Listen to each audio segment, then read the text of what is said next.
BBC Sounds. Music, radio, podcasts.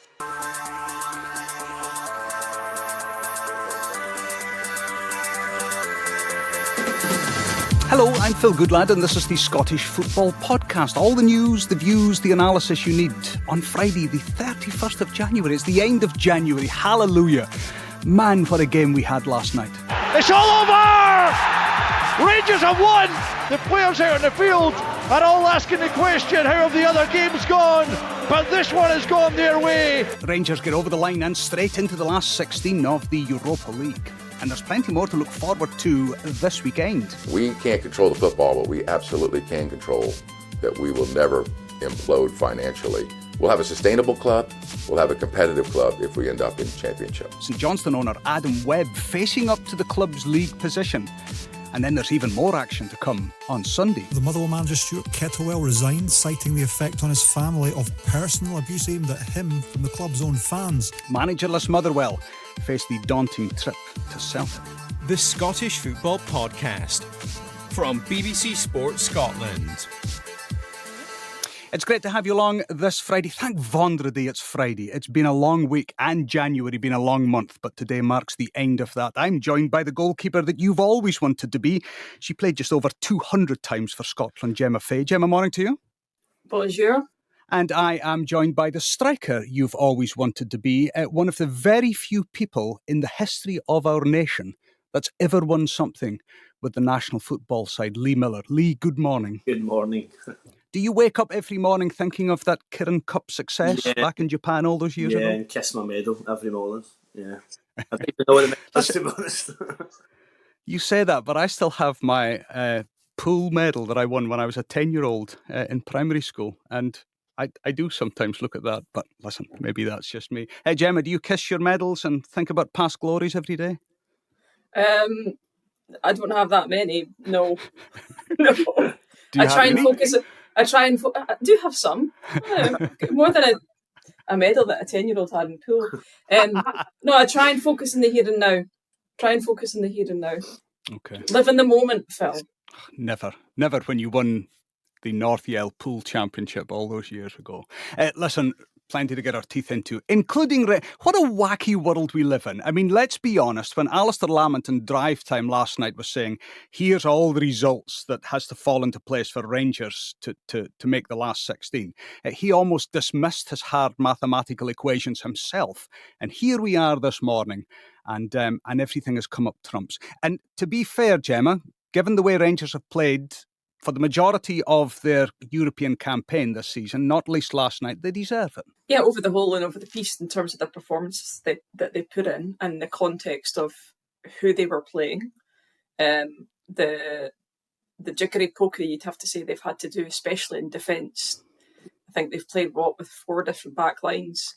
When you end up with James Tavernier as inside right back and then Ross McCausland as right wing back, then you have to take your hats off them in terms of the tenacity, the determination, but also the quality in which they've shown at times. I mean, Dessers is a man reborn in the last couple of games in terms of his finishing and his. I think the thing that's impressed me the most is the mentality to come through what he's come through in terms of all the chat about him, like him leaving the club, having to sit on the bench behind Eagleman, then all of a sudden coming through, getting that goal against Man United, scoring the cracker against Dundee United. And now we're talking about his finishing rather than the number of chances he needs to finish. It seems to all of a sudden just clicked for him. So absolutely, in terms of the Europa League, you have to take your hat off to them because not just if they qualified, they've managed to sneak themselves into that top 8, which is phenomenal. Hey, Lee, who better to ask than yourself? Why has Cyril Dessers suddenly become a top European marksman? I like him. I know he misses chances, right, and the Rangers fans are getting on his back, but he scores some worldy goals, some really good goals. I thought his hold-up play was really good last night. It's obviously come under criticism as weeks have gone by, but I think his all-round game can be very good. He's just clumsy at times. I think Eagleman took the heat off him last night. He was just blittering balls everywhere for some reason. And he's a street player. He likes to meg people. He likes to get involved, and he's very tidy. But no, I just think, do you know what I like about him? he's always smiling. He's always just playing with a smile on his face. He gets absolute pelters. He gets booed onto the pitch. He goes on and scores a goal, and he's like, hey ho, what can you do? Is he a player that gets motivated to do that when he's being booed?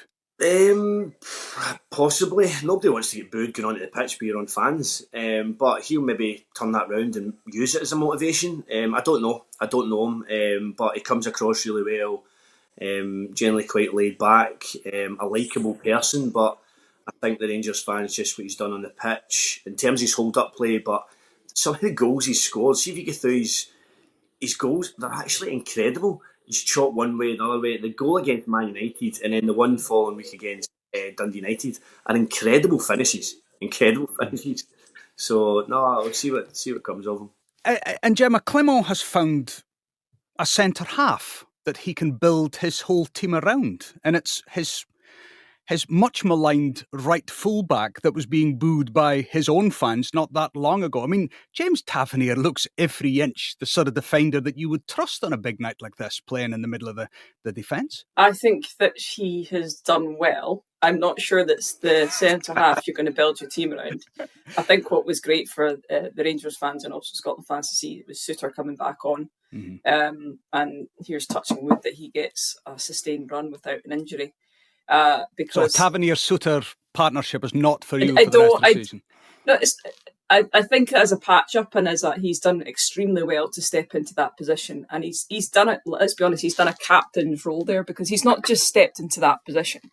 If you had a camera on Tavernier all night, you can see him guide younger players through the match. That's the most vocal I've seen him last night. He was on him and he was all over it because he's probably played out of position. Yeah, I noticed that. I did notice that. So I think that what he's done is what the team needed him to do and what Clement trusted him to do, which was have enough footballing nous to get through the game at centre-half. Because let's be honest, at times it wasn't pretty with him in proper. No. The defence wasn't pretty at times. No. Especially at set pieces. It was woeful, let's be honest. And Rangers got away with a couple and got caught out with one. But his experience in supporting the talented players that Rangers have coming on, I think, is invaluable for them and has probably got them through these last two games, both the Man United's game and the game last night. What's also invaluable is this surge of confidence now that seems to be running through the entire ranks at Ibrox. I mean, I almost felt sorry last night. I was at Celtic Connections. I was driving back late. I was listening on the radio when Kenny McIntyre was speaking to Stephen Thompson, Neil McCann, and then they broke away to hear from Ross McCausland, who was doing an all-in with the reporters. And one of the reporters asked, that's a brilliant win tonight. You're into the last 16. Do you think you can go on and win the whole tournament? And Ross McCausland said, definitely, 100%. And at that moment, I just thought, I know what you're meaning, but that's going to be used. And of course, this morning on Good Morning Scotland, that's my top headline. Ross McCausland can say that Rangers can go away. So there is the confidence that's surging through Rangers. That's the problem with us as Scottish media. Well, that is the problem because Scottish you want no. I'm going to use this against you, Phil. I'm going to use this against you because we are terrible for this. We are absolutely terrible. That the first thought that you have is, no, on you go, son. I'm like, regardless if you win or not, I love the confidence. I love the belief. Let's do this. Is it misplaced belief, though? No, I don't think it is because he. So you think Rangers can win the Europa League this season? I think that he thinks that Rangers can win the Europa League, and he plays for Rangers, and that's the most important thing. The most important thing is you have a squad that believe they can do it. Because if you have a squad that believe they can do it, and a manager that believes that they can do it, and a fan base that has hope, anything can happen. What they have to fight against, and what's sad that they have to fight against, is every time somebody says that, and I know it's your job, but why not just say, for once, do you know what? Maybe he's right. Maybe they can. Instead of saying, got that in the bank, I can whip that out when it doesn't go right. I'm sorry. Having been there, and Lee's been there as well, you shouldn't have to fight that. Don't find a friend in this playground argument, but reaching out to Lee. The headline this morning is, Ross McCausland says Rangers can 100% definitely win the Europa League. Now, that's not me being because he believes that. Yes, but that's me quoting. I'm just not sure getting into the last 16 on the back of this season, I'm not sure that is the sort of headline that Rangers will want from their own camp, given that they're still finding a rhythm. That's all I'm saying. You don't think that Rangers Football Club, that Rangers fans and Rangers manager don't want to hear that their players believe that they can win something? That's the headline I'm taking. You think that it's wrong that a player should think that they could win something? No, I don't think it's wrong. That's a sad state of affairs, Phil. Oh, Jeremy Paxman, how we don't miss you because we've got another one. No, I don't think that. I just think that having done this job for years and knowing what football clubs are like, that will be undue attention on the squad who are just trying to go about their business. And you know as well as I do that will be used to hit Ross McCausland and Philip Clement over the head with. If I'm a Rangers player in that team and my teammate says, I think we can win this, we're going to win this, and he goes out and says it, I'm backing him because I think we can win this. I'm not sitting in this changing room. They've been to a final before. Who cares what's happened in the league? Yeah, that's had no effect on them in Europa League. Yeah.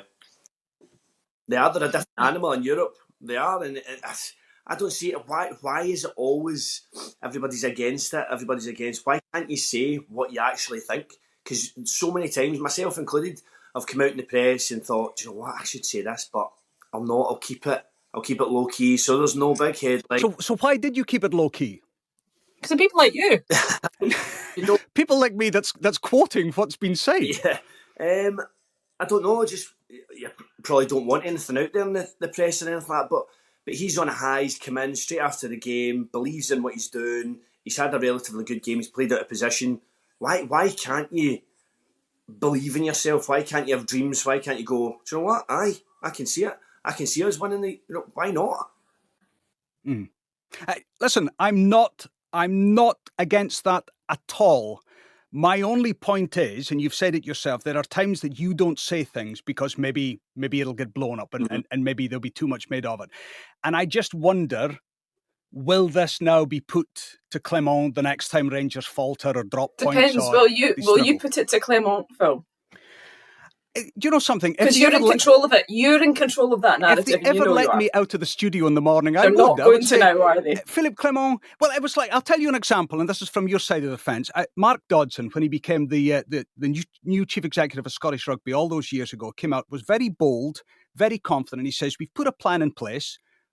In the next 5 years, we want to win the World Cup and win a Grand Slam. Now, that's wonderful. That's a great ambition. But every single time Scotland did poorly and Mark Dodson went before the cameras, it was a case of, what about that plan? What about that plan? And it actually became a millstone around his neck. I'm not against the confidence. I'm just wondering whether that was the right time to say that, having just got into the last I think 16. maybe a chief executive versus a player and a 5-year plan versus what's happening in the here and now within the next couple of months are probably different contexts. Clement will come out and back his plan, so as a wee bit of experience or whatever, and just like we'll just take every game as it comes. That's what he'll do. But I don't see why Ross McCausland can't say that. Like, fair play to him, man. He's confident. He's buzzing with himself, and hey ho. Okay, one question before I go on, and I want one answer because my producer's already screaming in my ear. Lee Miller, do you think Rangers can win the Europa League this season? Yeah. Gemma Fay, do you think Rangers can win the Europa League this season? I think they've got as good a chance as anyone because they're going into knockout fixtures and anything can happen in a cup final. Let's look ahead to the weekend fixtures, starting, of course, tomorrow, where Hibs are looking to go 10 games without defeat. When you talk of Hibs, when you talk of Aberdeen, when you even talk of Rangers, we're now talking of Motherwell and one win in 9. Hibs would appear to me to be the blueprint, Lee Miller, of any club that's going through a bad time to suddenly say, no, hold on, we can do a Hibs. Yeah, listen, David Gray's done a remarkable job at Hibs, and it was back. There was a lot of people calling for his head. Although the games that he played, he was very honest. See the games that he beat, he was very honest in saying, calling people out. He didn't make excuses. There was mistakes, bad mistakes, or losing goals tail end of games. He's now turned that around, and he's got the play. You can see the players want to fight for him and want to do really well for him, and I think they're a good side. And they've always kind of played good football. They've just been on the wrong end of some dodgy decisions or late goals conceded. So, no, they're playing with a lot of confidence, but Aberdeen, on the other hand, aren't. So it's a worrying times for Aberdeen. Will Aberdeen go to Easter Road wanting Gemma Fay to do a Hibs this season? What are they? Not 1 in 13, worst run in the history of the club. We could, every podcast, say, is this the weekend they turn it around? I'm getting quite bored of posing that question. I just think tomorrow is one of those games where Aberdeen, I don't know, do they try something different? Do they continue with Jimmy Tilleen's blueprint? I mean, something's going to have to happen. Yeah, I think that, the challenge that they've got is they've had some significant injuries in Aberdeen, haven't they? Which has kind of coincided with this loss of form. But it's not just a loss of form, it's almost like the most dramatic fall off the edge of a cliff you've seen. So they've had, I was reading this morning, the first 33 points, they took 31 points of it. And the last 39 points, they've taken 4 points. That's a phenomenal loss of form. At one point, they were 9 points ahead of Rangers, and now they're 10 points clear of second bottom. And you can have a loss of form, you can have significant injuries, but not to that extent. And what happened to Hibs at the beginning of the year has happened to Aberdeen, in the fact that, you're right, Hibs were playing good football, but it was mostly individual errors that were costing them at key points of the matches. And you see that Aberdeen now. You look at the first goal they lost against St Mirren was just woeful. It was an individual error. It was a lack of communication between centre-back and goalkeeper. And that's cost them. And you keep seeing this. The other thing which has cost them is, I think, since Sockler's been out, their goal scoring has just gone. I think they've scored 1 goal in 7. That's just awful. So, yes, we can sit here and say this could be the weekend. What we need to sit here and say is Aberdeen need to score and Aberdeen need to not lose. It's as simple as that. I don't see that happening with the form that Hibs are in. Yeah, especially. Hibs, Aberdeen, Dundee, Hearts, Kilmarnock, Dundee United, St Mirren, St Johnstone. Lee, I'm not going to bring in the St Johnstone fan because I think we'll probably get confidence from her that St Johnstone might win the league next season, or maybe the cup double again. Easy, Tiger. You're wounded a little bit because we challenged you. I'm not. I'm just tired. You are. I prefer the challenge. I'm just tired. Lee, if Adam Webb, if you were playing for St Johnstone and Adam Webb, the Supremo, came out and said, yeah, we're planning for relegations and for being in the Championships next season, how would you have reacted? I don't know. It would maybe give you the motivation to go and prove everybody wrong. Everybody thinks they're done, gone. The 2 results, obviously, back-to-back against Motherwell. It's a pick-me-up. I think they're good at home. They grind out results and they've got some really good players, exciting players. But I just don't know. St Mirren are good at home as well, so it's a tough one. Gemma? Look, I think Webb's an interesting character. He was the big American owner that came in, and there was a lot of excitement around Perth and St Johnstone that things were really going to change. Unfortunately, he's not been well, so his presence hasn't been felt. It's quite American to do what he's done, which is almost make a statement which could be true, but then if it doesn't become true, he then says that was reverse psychology. And I said it because I knew I was going to get this reaction. So he's kind of covering both bases. Our dealings in the transfer market perhaps suggest that is the plan. And to be honest, if you're any smart business, you plan for eventualities, don't you? You're not going to be signing big money players with the thought that you're going to be able to dig yourself out this hole, because let's be honest, it's a real hole. I wholeheartedly want St Johnstone to still be in the Premiership next year. I think that's the type of club we are, but you can't get away from the fact that we're 12th. We've got 18 points. And yes, albeit we've beaten Motherwell in the Cup and in the league, it's a whole different kettle of fish to all of a sudden go on a run. And that's what we need to do. So we need to go to St Mirren, where, to be fair, in October, we did lose 3-1, but I think we had 2 disallowed goals. It wasn't necessarily a 3-1 game, but we haven't won there in a while. So it's a tough ask, and we've said this for weeks that St Johnstone needed to start winning. They have started winning. They need to keep winning now.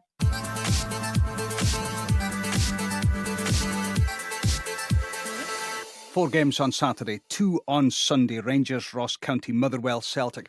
Lee, I know you have connections with Motherwell, with Lennon at the club, so I'm not going to ask you anything that puts you in a grind or on the spot. I will just say that this game probably can't come quick enough for Motherwell, given the last few days and the controversy surrounding Stuart Kettlewell departing from the club. Yeah, the players will just want to go out and try and get a result for the manager. Felt really bad for him, what happened, and the results, obviously, the back-to-back against St Johnstone weren't great performances. I think the fans have been moaning about for a wee while now, so nobody likes to see anybody walking away from a job, but the players will just want to go out, and no tougher game than Celtic at home, but they want to do their manager proud, and hopefully they can get a result. That's all we've got time for, and I'm sorry to say that because that flew by, not least when we were speaking about the psychology of Scottish football, both media and also playing. And I look forward to returning to these topics and many times in the future. No, listen, that was good. I really enjoyed it. Thank you. Gemma Fay, Lee Miller, thank you for joining us this morning. Listen, new episodes every day during the week here on the Scottish Football Daily podcast. I guess the clue's in the title, isn't it? BBC Sounds, they drop at 8 o'clock in the morning. Head there for your football fix. If not, turn on notifications and they arrive on your phone bright and early for you to access. I'm Phil Goodlad. Enjoy the beautiful game, and we'll speak again soon. For everything you need to know about your team this season, download the BBC Sport app. All the latest news, goal updates, stats and scores, and insight and analysis. Just select your club to get the biggest stories and best content at your fingertips. What a result. Download the BBC Sport app for everything you need to know about your team this season.